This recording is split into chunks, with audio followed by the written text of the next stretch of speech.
Halo semuanya, mari kita melanjutkan pembahasan materi kita untuk bab 7, yaitu mengenai akuntansi untuk perusahaan dagang. Oke, kemarin kita sudah membahas sebagian materi kita, dari pengantar, kemudian jurnal pembelian, penjualan, biaya angkut, dan pembahasan mengenai PPN. Oke, kemudian kita akan lanjutkan sisa materinya pada video kali ini. Saya mulai saja. Kita lanjutkan di bagian F, yaitu sistem pencatatan persediaan barang dagang.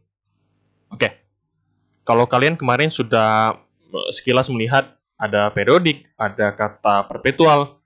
Nah, kedua metode tersebut atau kedua sistem tersebut merupakan metode pencatatan persediaan. Oke, jadi ada dua metode pencatatan persediaan, yaitu periodik dan perpetual.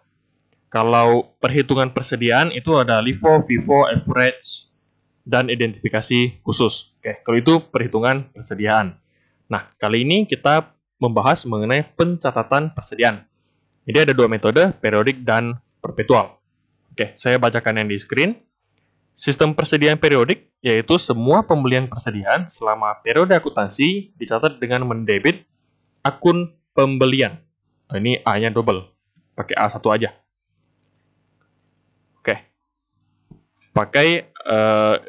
Kalau ada pembelian, kita akan menjurnal. Jadi secara jurnal nih, kita jurnalnya akun apa aja? Yaitu sebelah debit kita menjurnal akun pembelian. Oke.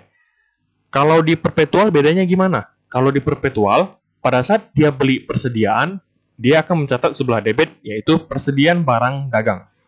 Langsung dicatat sebagai persediaan. Oke. Kemudian kalau periodik, itu dicatat ke akun pembelian dulu.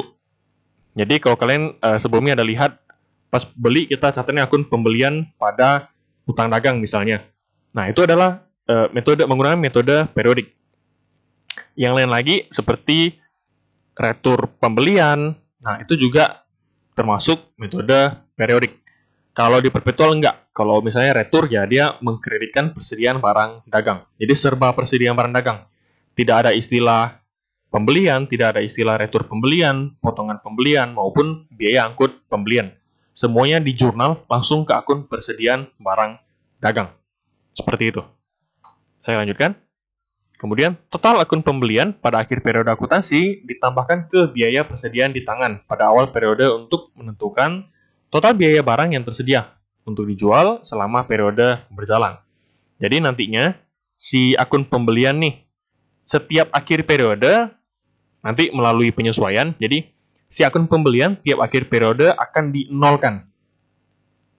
Oke, akan dinolkan. Bukan dinolkan berarti dibuang ya, bukan. Tapi semua akun pembelian, potongan pembelian, retur pembelian, dan biaya angkut pembelian, semuanya nanti akan dijurnal pada satu jurnal penyesuaian. Nah, semuanya akan dinolkan. Dinolkan dalam artian kita menjurnal sebaliknya. Jadi si pembelian yang awalnya kita menjurnal sebelah debit, di akun penyesuaian tersebut kita akan nolkan dengan cara kita menjurnal di sebelah kredit untuk akun pembelian. Oke, nanti di jurnal penyesuaian tersebut tujuannya apa? Adalah untuk mencatat persediaan akhir yang tersisa pada periode tersebut. Jadi nanti akan ada terlibat akun persediaan, akun pembelian, potongan pembelian, retur pembelian, dan biaya angkut pembelian. Seperti itu.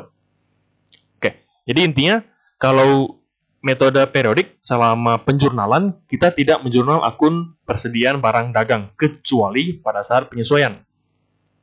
Ya, jadi akun persediaan barang dagang hanya muncul pada saat jurnal penyesuaian. Namun kalau metode perpetual, setiap kali kita membeli, nah itu akan muncul akun persediaan.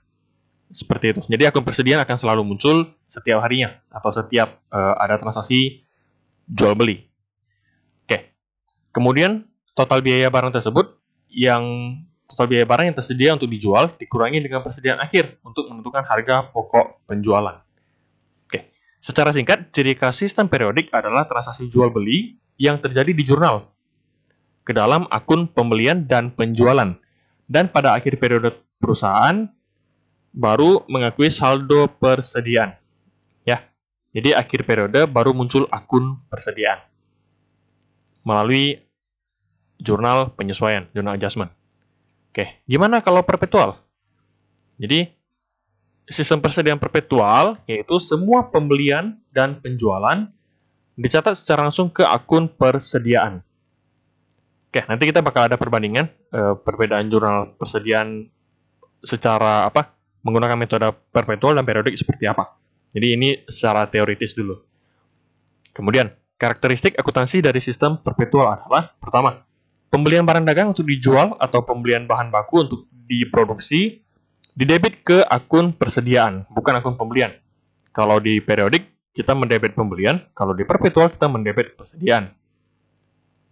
Begitu juga untuk, itu poin pertama, ini poin kedua. Begitu juga dengan biaya transportasi masuk atau biaya angkut pembelian. Data pembelian dan sini diskon, berarti potongan pembelian, dicatat dalam akun persediaan, bukan dalam akun yang terpisah, bukan sendiri. Jadi, semua gabung ke akun persediaan. Lanjut, harga pokok penjualan diakui untuk setiap penjualan dengan mendebit akun harga pokok penjualan dan mengkredit persediaan. Jadi, kalau untuk penjualan di metode periodik, kita mencatatnya apa? Kalau nggak kas pada penjualan, yaitu piutang pada penjualan. Kalau di perpetual, sama. Kas pada penjualan atau piutang pada penjualan. Tapi ada satu tambahan lagi. Nanti tambahannya itu adalah harga pokok penjualan pada persediaan. Jadi ada 2 jurnal kalau setiap menjual. Kalau periodik hanya 1 jurnal, kalau perpetual ada 2 jurnal. Oke, lanjut. Yang keempat, persediaan merupakan akun pengendali yang didukung oleh buku besar pembantu yang berisi catatan persediaan individual. Jadi ada kartu kontrolnya lah, ada satu buku besar pembantu untuk mengkontrol atau mengendalikan saldo si persediaan.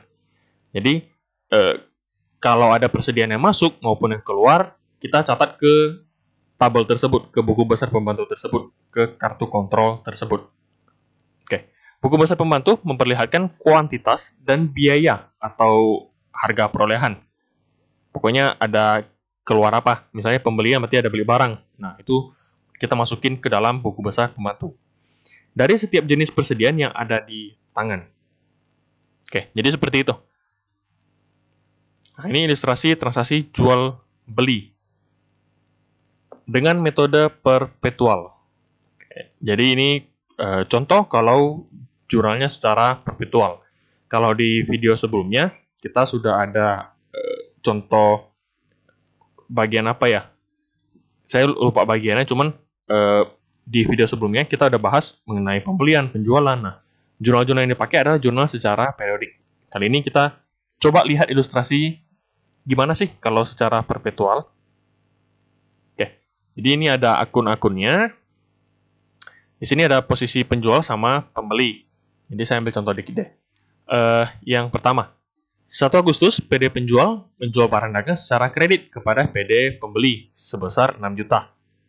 Syaratnya FOB destination point, N/30 itu kredit. Harga pokok dari barang dagang yang dijual adalah 4.200.000. Oke, secara simpel dulu. PD penjual jual barang ke PD pembeli. Berarti si PD penjual catatnya piutang dagang pada penjualan. Kalau PD pembeli catatnya persediaan barang dagang pada utang dagang. Oke. Nah, si sisi penjual karena dia menjual barang, otomatis dia juga mencatat ada yang namanya harga pokok penjualan. Jadi karena harga pokoknya atau modalnya itu 4.200.000, modal barang yang dijual ya. Nah, dia jurnal juga HPP, harga pokok penjualan pada persediaan barang dagang 4.200.000. Seperti itu. Oke, jadi seperti itu. Nah, lanjut. Pada 4 Agustus, PD penjual membayar biaya angkut sebesar 350.000 untuk pengiriman barang ke PD pembeli. Nah, kita harus ingat dulu, FOB destination point. FOB destination point berarti biaya angkut ditanggung oleh si penjual. Nah, berarti di sini dari sisi penjual kita menjurnal beban angkut penjualan, ini nanti tolong ditambahkan, beban angkut penjualan 350.000 pada kas. Sekali lagi, beban angkut penjualan itu bukan kelompok dari penjualan, bukan kelompok dari HPP, tapi dia kelompok dari biaya administrasi dan umum atau biaya operasional. Jadi secara kelompok akun, dia bukan kelompok 4, bukan kelompok 5, mungkin dia kelompok 6. Jadi beban angkut ini kelompok 6. Beban angkut penjualan. Secara pembeli berarti tidak ada jurnal atau no entry. Oke, nah sisa transaksinya nanti kalian baca sendiri, kalian coba telaah. Sekiranya ada yang kurang dipahami atau kalian kurang dapat logika berpikirnya, boleh ditanyakan ke saya. Jadi ini contoh perbandingannya. Oke, ini juga kelanjutannya. Nanti kalian coba lihat sendiri, karena rata-rata sudah saya bahas di video sebelumnya. Cuman bedanya mungkin kalau sebelumnya kita pakai pembelian, nah di sini kita pakainya persediaan barang dagang. Seperti itu. Sekali lagi ini ilustrasi untuk yang sistem perpetual. Ya, jadi kalian coba lihat sendiri, coba dipelajari dulu. Jika ada pertanyaan nanti silakan ditanyakan. Biasanya sih kalian jarang nanya sebelum sampai ke latihan soal. Itu nggak masalah. Yang penting nanti kalau misalnya ketemu kendala, ada yang kurang paham, ditanyakan saja. Oke, lanjut. Perbandingan jurnal metode perpetual dan periodik. Nah, ini perbandingannya. Oke, jadi ini sisi perpetual dan periodik. Kalau transaksi pembelian, ini metode perpetual ya, ini periodik. Ingat, perpetual itu selalu mencatat akun persediaan setiap kali ada jual ataupun beli. Kalau periodik, dia muncul akun persediaan hanya pada akhir periode. Oke. Perpetual, kalau pembelian dia mencatat persediaan sebelah debit, kreditnya adalah kas atau utang. Kalau periodik, dia mendebit pembelian, kreditnya kas atau utang. Oke, kalau retur gimana? Retur berarti sebelah debit perpetual ya kas atau utang, sebelah kredit adalah persediaan. Sedangkan kalau periodik dia mencatat kas atau utang, kreditnya adalah retur pembelian, pakai akunnya sendiri. Oke, beban angkut pembelian juga sama. Kalau di periodik kita pakai beban angkut pembelian, kalau di perpetual kita pakai akun persediaan. Gitu. Nah, lanjut. Kalau ada potongan pembelian. Oke. Kalau ada potongan pembelian, jadi pada saat pembayaran kita berarti kan melunasi utang. Kemudian uang kita berkurang. Nah, potongan pembeliannya di jurnal ke akun persediaan. Kalau metode perpetual. Kalau periodik, jurnalnya kurang lebih sama, namun untuk potongannya dicatat ke potongan pembelian. Oke, itu untuk transaksi pembelian. Kita lanjut ke transaksi penjualan. Kalau penjualan, sisi perpetual maupun periodik sama. Kita menjurnal kas atau piutang pada penjualan. Sama nih. Namun, kalau perpetual, ada tambahan jurnal lagi. Jadi, selain dia mencatat kas atau piutang pada penjualan, dia juga mencatat HPP pada persediaan. Seperti itu. HPP pada persediaan. Nah, kalau untuk retur penjualan, jurnalnya juga sekali lagi sama. Retur penjualan pada kas atau piutang. Perpetual, periodik sama. Namun, untuk perpetual ada tambahan jurnal. Kita mencatat persediaan pada HPP. Kalau pas jual, kita catatnya kan HPP pada persediaan. Nah, kalau retur berarti sebaliknya. Kita catatnya persediaan pada HPP. Jadi HPP ini termasuk akun beban, nanti dia masuk kelompok 5, kelompoknya si HPP. Jadi nanti pas pengerjaan kertas kerja jangan bingung, Pak ini HPP akun apa nih, masuk ke kelompok mana? Dia masuk ke kelompok 5, yaitu harga pokok penjualan. Lanjut, kalau di terima pelunasan, jadi jurnalnya sama. Kalau terima potongan, si perpetual mencatat kas pada potongan penjualan, kas potongan penjualan pada piutang. Kalau periodik juga sama, kas potongan penjualan pada piutang. Seperti itu. Oke, saya lanjutkan. Oke, tambahan sedikit kalau untuk metode perpetual. Jadi di sini kalau sebelumnya seperti retur penjualan, kita ada menjurnal selain retur penjualan pada kas atau piutang, kita juga menjurnal persediaan pada HPP. Nah, kalau potongan penjualan cuma seperti ini. Jadi saat pelunasan, terima pelunasan, kita menjurnal kas potongan penjualan pada piutang. Jadi cuman ada satu jurnal. Kita tidak ada menjurnal HPP lagi. Kenapa? Karena kalau potongan penjualan, dia tidak berhubungan dengan persediaan. Oke, beda dengan penjualan. Kalau saat penjualan, persediaan kita juga pasti berkurang dong. Dan kalau untuk retur penjualan, karena ada retur, jadi barang yang kita sudah keluarkan ternyata dikembalikan sama orang tersebut. Berarti kan persediaan kita kembali lagi nih. Nah, maka dari itu ada hubungannya dengan jurnal persediaan. Kalau untuk potongan penjualan, tidak. Jadi potongan penjualan hanya berpengaruh pada harga, jadi tidak ada pengaruhnya dengan persediaan. Oke, kemudian untuk jurnal penyesuaian. Jadi kalau di perpetual tidak ada jurnal penyesuaian. Kenapa? Karena pada setiap saat kita membeli, kita sudah mencatat si persediaan. Ini saya hapus dulu. Oke, saat kita beli, kita sudah mencatat si persediaan. Saat barangnya keluar, kita langsung mengurangi si persediaan. Jadi singkat kata, akun persediaan kita selalu update saldonya. Jadi setiap saat, akun persediaan kita itu sudah update sesuai kondisi yang sebenarnya. Barangnya sisa berapa ya, kita langsung ketahuan. Itulah kelebihan dari metode perpetual. Namun memang agak sedikit repot gitu. Kalau barangnya terlalu banyak, akan lebih sulit, akan kesulitan untuk kita mengetahui HPP per barang. Misalnya dalam sehari bisa menjual 5.000 unit, berarti kita 5.000 kali dong menjurnal akun persediaan, seperti itu. Agak sedikit, lumayan rumit lah ya, tergantung dengan skala perusahaannya. Oke, itu kelebihan perpetual, selalu update saldonya, jadi setiap hari kita tahu saldonya sisa berapa untuk saldo si persediaan. Kekurangannya adalah kalau skala besar akan sedikit repot untuk pencatatan accounting-nya. Kemudian untuk periodik, nah kita dari sebelum-sebelumnya selalu menjurnal, misalnya pembelian kita catat pembelian, retur kita catat retur pembelian. Kemudian kalau penjualan kita mencatat penjualan. Nah, kalau kalian melihat semua transaksi ini tidak ada akun persediaan yang terlibat. Jadi persediaan kita sisa berapa nih? Kita tahu nggak? Jawabannya adalah kita tidak tahu. Oke? Kita nggak tahu nih sisa persediaan kita berapa sampai dengan akhir periode.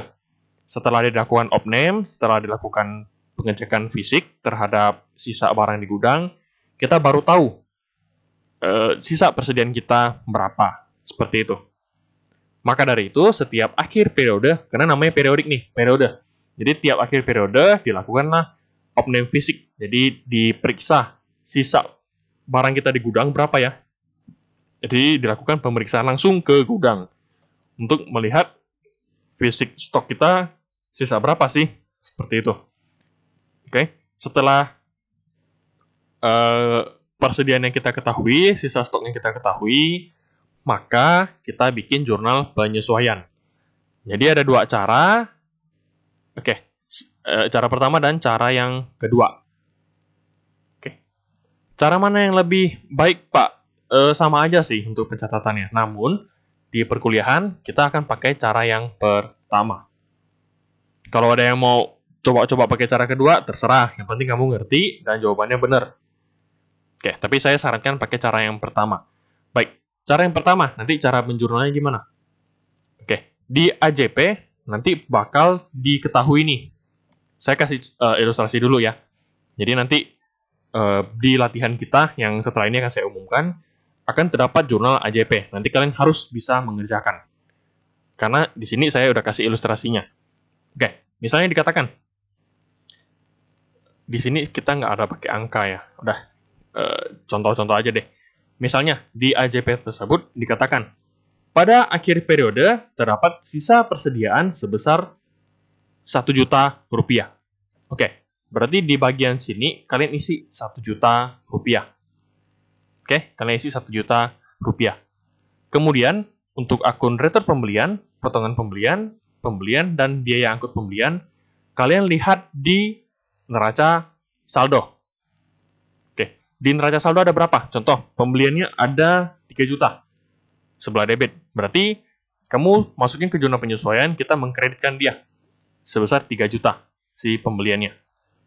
Jadi nanti pada akhirnya setelah melalui jurnal ini, si retur pembelian bakal 0, potongan pembelian bakal 0, pembelian bakal 0, biaya angkut pembelian bakal 0.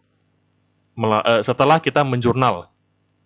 Oke, berarti pada jurnal ini kita harus memasukkan angka sesuai angkanya di neraca saldo. Oke, kemudian persediaan awal, kamu tinggal lihat di neraca saldo juga, sama. Masukin persediaan barang dagangnya ada berapa, kamu masukin ke sini. Oke, setelah dapat semua angkanya, ini udah dapat, semuanya udah diisi. Berarti sisa HPP. Oke, HPP ini nanti kamu si saldo HPP sifatnya menyesuaikan. Jadi contoh, sebelum kamu masukin angka di HPP, kamu totalin dulu debit kreditnya berapa. Misalnya di sini debitnya 6 juta. Di sebelah sini kreditnya ada 8 juta. Berarti kan selisih 2 juta nih. Ya udah masukin HPP-nya di sini 2 juta. Cara kerjanya seperti itu. Oke. Kalau kalian pakai cara yang kedua, tidak saya sarankan, ini hanya pemberitahuan aja. Jadi tetap pakai cara yang pertama. Namun untuk cara kedua, cara kerjanya seperti ini. Jadi kamu menjurnal persediaan awal sebelah kredit. Persediaan awal sesuai saldo di neraca saldo. Kemudian debitnya adalah ikhtisar laba rugi. Ikhtisar laba rugi ini hanya akun perantara aja. Seperti itu. Oke, kemudian kita buat satu jurnal lagi. Kita mendebit persediaan akhir pada ikhtisar laba rugi. Persediaan akhir ini yang angkanya dari mana? Yaitu angka dari jurnal penyesuaian. Dari soal penyesuaian. Nanti akan dikasih tahu. Akan dituliskan sisanya berapa. Oke, jadi seperti itu. Kalau periodik, intinya gini. Periodik, setiap jual beli, kita menjurnal ke akunnya masing-masing. Bukan ke akun persediaan.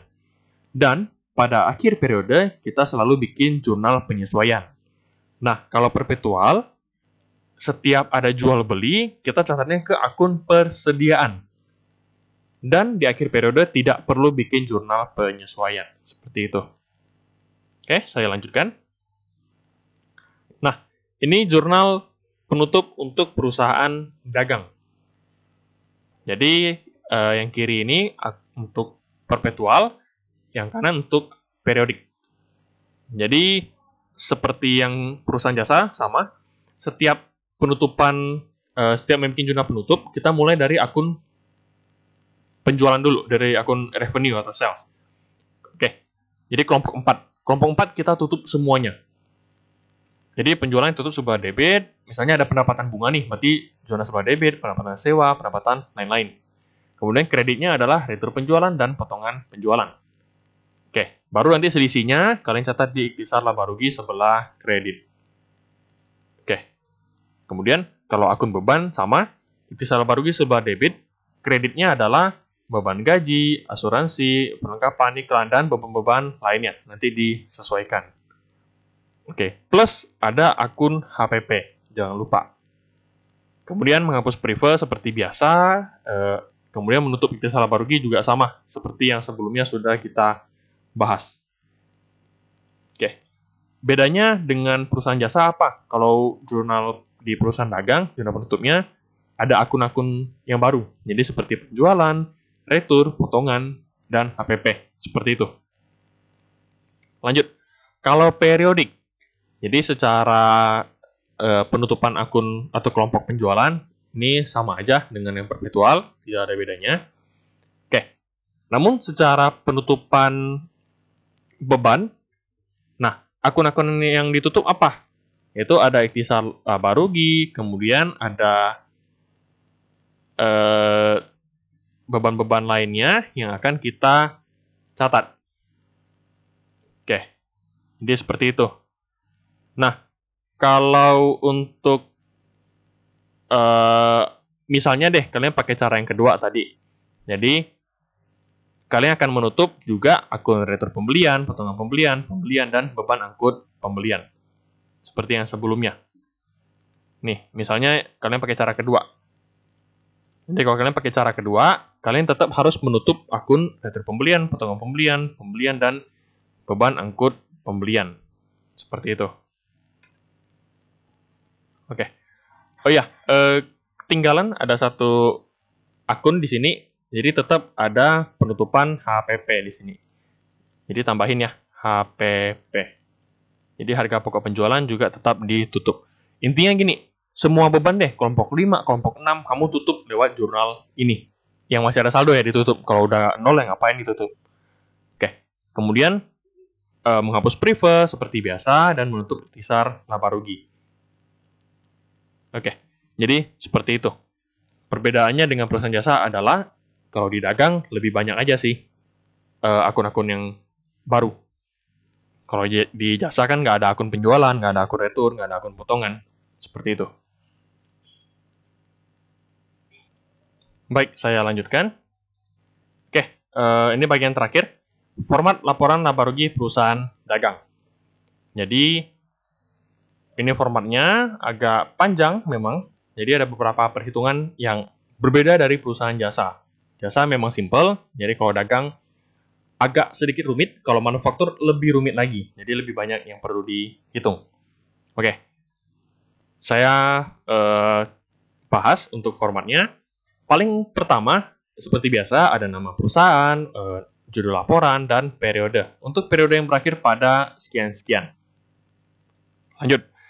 Paling atas, bukan pendapatan lagi, melainkan kita ganti menjadi penjualan. Jadi kelompok penjualan. Kita menjurnal penjualan, kemudian dikurangi dengan retur penjualan dan potongan penjualan. Oke, hasilnya adalah penjualan bersih. Nah, penjualan bersih. Jadi kalau dikatakan penjualan bersih, berarti penjualan yang sudah dikurangi dengan retur dan potongan. Lanjut. Kemudian kita hitung harga pokok penjualan. Nah, harga pokok penjualan cara hitungnya gimana? Yaitu persediaan barang dagang awal ditambahkan dengan pembelian bersih. Oke, berarti hasilnya barang tersedia untuk dijual. Dikurangi dengan persediaan barang dagang akhir. Dikurangi ya, ingat, dikurangi dengan persediaan barang dagang akhir. Oke, kita balik sedikit.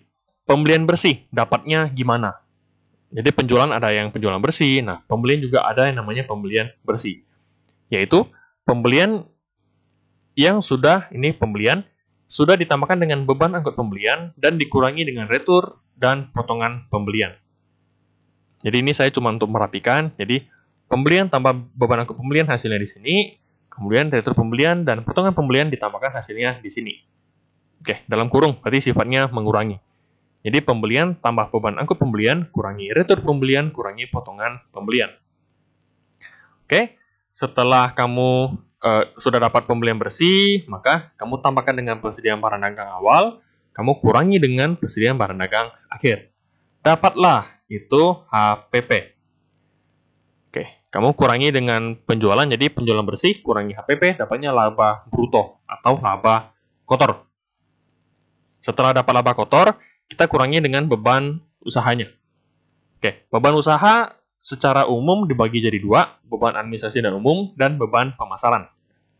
Cuman kalau nggak ada pemasaran, ya udah kamu gabung aja jadi satu. Jadi, beban usaha, titik 2, beban A, B, C, D, E, apa-apa aja. Dituliskan. Oke. Nah, ini sebagai contoh, misalnya dibagi jadi dua deh. Ada beban administrasi dan umum, dan beban pemasaran. Berarti beban administrasi dan umum, kamu masukin beban-beban apa aja. Jadi ini biasanya untuk yang di kantor. Seperti kasir, keuangan misalnya, atau head office-nya. Nah, ini biaya-biaya di kantor.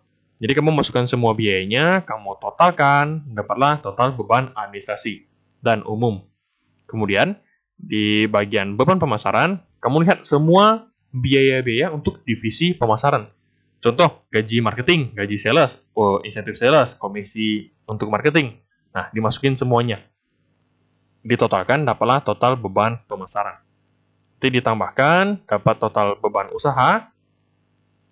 Berarti, laba bruto kita kurangi dengan total beban usaha, dapatlah laba usaha. Oke, sampai sini biasanya orang sebutnya laba bersih. Dengan asumsi tidak ada akun nih. Tidak ada pendapatan dan biaya di luar usaha. Oke, cuman kita asumsinya ada lah ya.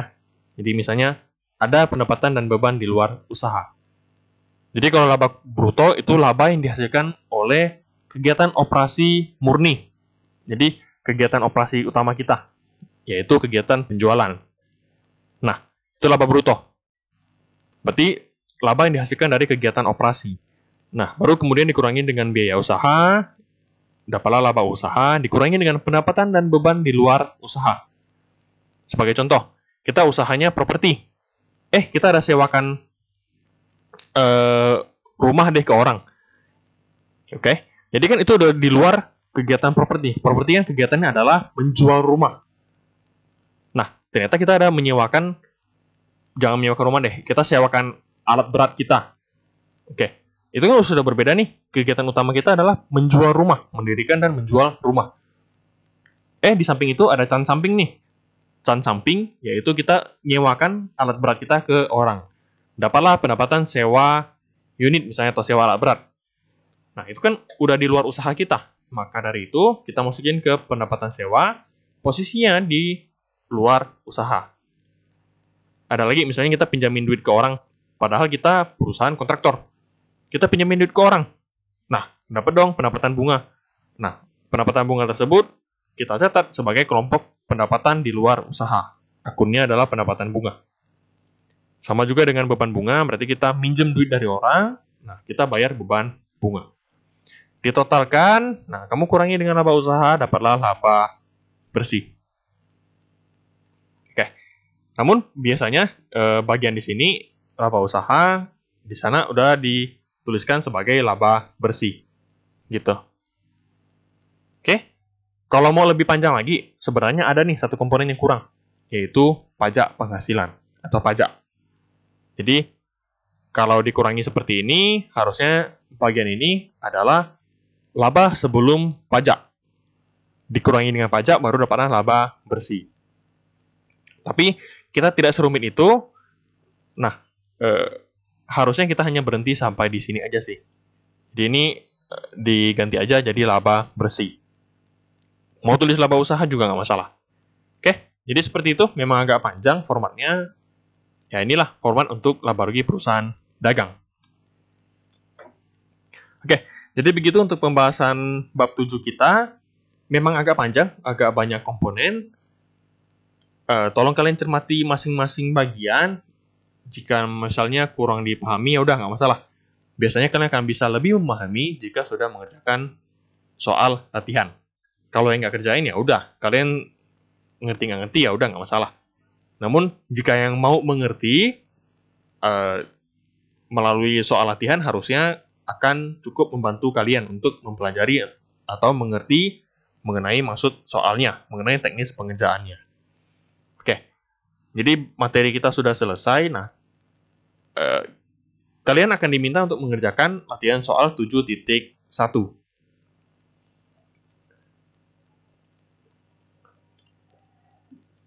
Oke, karena soal ini cukup panjang, jadi kalau kalian lihat soal 7.1, kalian diminta mengerjakan satu siklus penuh. Dari jurnal umum, buku besar, neraca saldo, penyesuaian, neraca lajur, laporan keuangan, penutup, pembalik, seperti itu. Jadi full. Nah, maka kalau kalian kerjakan di rumah, menurut saya kasihan kalian akan butuh banyak waktu, sedangkan saya paham kalian memang memiliki tugas selain mata kuliah ini. Oke, maka dari itu, saya split pengerjaannya, atau saya bagi ke 4 pertemuan. Jadi nanti akan ada yang dikerjakan saat jam kuliah, dan ada beberapa atau sedikit lah yang akan dikerjakan mandiri setelah jam perkuliahan. Oke, saya bacakan di screen. Assignment ini dikerjakan pada jam perkuliahan. Jadi beberapa ada yang di jam perkuliahan, plus ada yang dikerjakan secara mandiri setelah jam perkuliahan. Oke, semua hasil kerja untuk assignment ini wajib disimpan atau di-scan. Jadi seperti biasa, kalian kerjakan di tulis tangan. Nah, hasilnya jangan dibuang. Oke. Kenapa jangan dibuang? Karena mungkin ya, saya tidak bilang akan dikumpulkan, tapi mungkin suatu saat akan dikumpulkan. Jadi bila jam misalnya, kalian diminta, misalnya siang deh, mahasiswa-mahasiswi nanti malam diminta untuk mengumpulkan hasil kerja kalian yang sudah kalian kerjakan selama 4 pertemuan ini. Jadi dari zona umum sampai pembalik. Kalian diminta kumpul, nah kalian harus siap. Jadi jangan ada alasan, Pak, saya sebenarnya belum mengerjakan. Jadi saya tidak mau dengar alasan seperti itu. Oke, misalnya jika diminta kumpul, kalau tidak ya udah untuk pembelajaran kalian saja. Oke, jadi wajib dikerjakan. Kalau mau langsung di-scan boleh, karena mungkin akan dikumpulkan. Baik, adapun pembagiannya seperti ini. Jadi saya bagi menjadi 4 pertemuan. Jadi pertemuan pertama ini adalah pertemuan setelah pertemuan ini. Kalau pertemuan ini kita bahas video part keduanya. Nah, setelah pertemuan ini, jadi disebut pertemuan pertama. Oke, di pertemuan pertama tersebut, pada jam perkuliahan, kalian akan diminta untuk mengerjakan jurnal umumnya doang. Jadi cuma jurnal umum dan tulis tangan. Kemudian di akhir perkuliahan akan saya bahas untuk jawabannya, untuk jurnal-jurnalnya. Oke, kenapa saya langsung bahas? Agar misalnya kalian ada salah atau apa, bisa kalian koreksi, ada yang tidak ngerti, bisa langsung kalian tanyakan. Saya nggak mau kalian bikin jurnal umum sampai laporan keuangan. Ternyata jurnalnya ada yang salah. Kalian kerjanya sia-sia, mau ubah ini, ubah itu, akan sedikit repot. Oke, jadi setelah dicocokkan, kalian diminta untuk mengerjakan buku besarnya secara mandiri di rumah. Dan buku besar ini tidak wajib untuk tulis tangan. Kalau mau pakai Excel boleh. Kalau mau tulis tangan tapi pakai format T juga boleh. Ini bebas. Jadi buku besar tidak wajib ditulis tangan karena memang banyak. Saran saya sih lebih baik kalian pakai Excel lah, nggak masalah. Oke, tidak masalah. Selain buku besar, ada neraca saldo. Nah, kalian diminta untuk tulis tangan kalau untuk neraca saldonya. Jadi, kenapa tulis tangan? Agar pada pertemuan berikutnya bisa kita cocokkan. Itu untuk pertemuan pertama. Pertemuan kedua, pada saat kita mulai perkuliahan, saya akan kirimkan dulu jawabannya untuk si neraca saldo. Nah, kalian cocokin. Kalau sudah sama, kalian boleh lanjut ke ayat jurnal penyesuaian. Ini tetap di jam kuliah ya. Jadi kalian kerjakan jurnal penyesuaian. Nah, nanti pada pertengahan perkuliahan, saya akan kirim pembahasannya. Atau menjelang akhir perkuliahan, saya akan kirim pembahasan untuk jurnal penyesuaian. Kalian cocokin lagi jawabannya. Nah, setelah itu, kalian lanjut ke neraca saldo. Neraca lajur. Neraca lajur, kalian tulis tangan juga. Nah, formatnya boleh kalian print. Jadi nanti kalian kerjakan, misalnya tidak selesai ya, kalian lanjutkan di luar jam perkuliahan. Oke. Pertemuan kedua selesai. Lanjut ke pertemuan ketiga, pada awal perkuliahan, saya akan memberikan jawaban untuk neraca lajurnya. Jadi silakan kalian mencocokkan jawabannya. Setelah sudah cocok, kalian diminta mengerjakan untuk laporan keuangan di jam kuliah. Oke, jadi ini semua masih berpatok ke jam kuliah kita ya, tidak memakan jam perkuliahan lain. Kecuali yang diminta kerjakan mandiri, yaitu kalian setting waktu kalian sendiri.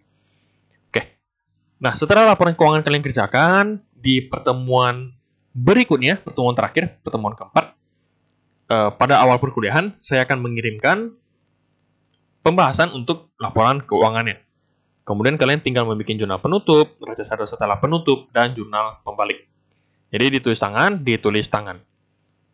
Oke, setelah itu, di akhir perkuliahan, saya akan mengirimkan pembahasannya, atau jawabannya.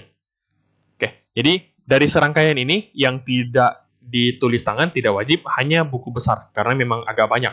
Jadi bolehlah kalian pakai Excel. Oke, jadi seperti itu pembagiannya. Ini saya umumkan di awal, jadi biar kalian tidak shock. Wah, Pak, banyak nih, masa kami disuruh kerjakan full selama seminggu misalnya. Jadi seperti itu. Oke, jadi tujuan saya agar kalian lebih ringan lah, karena ada yang dikerjakan di jam perkuliahan. Oke, namun menjadi catatan penting bagi yang malas. Jadi kalau yang tidak mau mengerjakan, udahlah Pak Thomas nanti bakal share jawabannya, saya nggak usah kerjalah. Juga tidak masalah. Karena ngerti tidak ngertinya kalian ya tergantung diri kalian sendiri. Kalau hanya kumpul lengkap bisa kerjakan, tapi nyontek ya saya juga nggak tahu. Tapi ngerti nggak ngerti, paham tidak paham itu kembali ke kalian pribadi, kalian masing-masing. Oke. Percuma kalau kita kuliah tapi kita tidak paham apa yang kita pelajari. Jadi seperti itu, saya kembalikan pengerjaan ini kepada kalian. Harapan saya kalian mengerjakannya secara mandiri, secara jujur. Oke, agar apa? Yang kalian kuliahkan, yang kalian pelajari akan bisa bermanfaat bagi kalian. Jadi seperti itu. Sekali lagi, semua hasil kerjanya, kecuali buku besar, oke, semua hasil kerja kecuali buku besar, wajib kalian simpan, kalian scan juga boleh, dan ditulis tangan. Karena siapa tahu suatu saat saya minta kumpul, harus siap kumpulkan ya semuanya. Seperti itu. Oke, jadi pembahasan saya untuk video kali ini sampai di sini aja. Ini pembagian untuk assignment kita akan dikerjakan selama 4 pertemuan atau selama 2 minggu. Oke, jadi seperti itu. Semoga apa yang saya sampaikan dapat dipahami, dapat dicerna dengan baik, dapat dicermati, agar selama perkuliahan kita semuanya berjalan dengan lancar. Dan apa yang saya sampaikan bisa kalian cerna, bisa bermanfaat bagi kalian sendiri. Oke, saya akhiri video ini. Sampai jumpa di pertemuan berikutnya. Kita akan, selama 2 minggu ke depan, kita akan mengerjakan assignment 7.1. Oke, terima kasih.